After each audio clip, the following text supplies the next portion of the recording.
جناب عبیداللہ بن عبداللہ بن عتبہ بن مسعود نے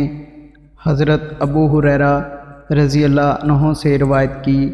کہ جب رسول اللہ صلی اللہ علیہ وآلہ وسلم نے وفات پائی اور آپ کے بعد حضرت ابو بکر رضی اللہ عنہ خلیفہ بنائے گئے تو عربوں میں سے کافر ہونے والے کافر ہو گئے اور ابو بکر رضی اللہ عنہ نے مانعین زکوٰۃ سے جنگ کا ارادہ کیا تو حضرت عمر بن خطاب رضی اللہ عنہ نے حضرت ابو بکر رضی اللہ عنہ سے کہا، آپ ان لوگوں سے کیسے جنگ کریں گے جب کہ رسول اللہ صلی اللہ علیہ وآلہ وسلم فرما چکے ہیں، مجھے حکم دیا گیا ہے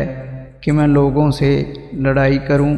یہاں تک کہ وہ لا الہ الا اللہ کا اقرار کر لیں۔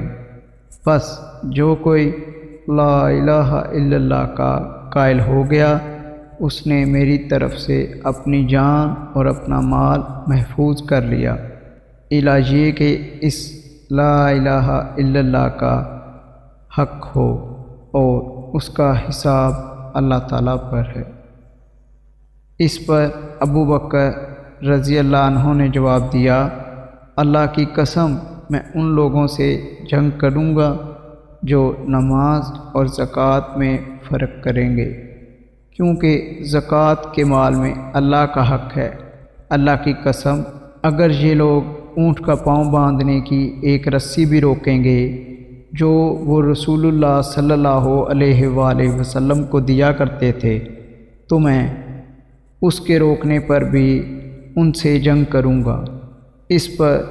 حضرت عمر رضی اللہ عنہ نے کہا تھا، اللہ کی قسم اصل بات اس کے سوا اور کچھ نہیں کہ میں نے دیکھا اللہ تعالیٰ نے حضرت ابو بکر رضی اللہ عنہ کا سینہ جنگ کے لیے کھول دیا تو میں جان گیا کہ حق یہی ہے۔ صحیح مسلم حدیث نمبر 124۔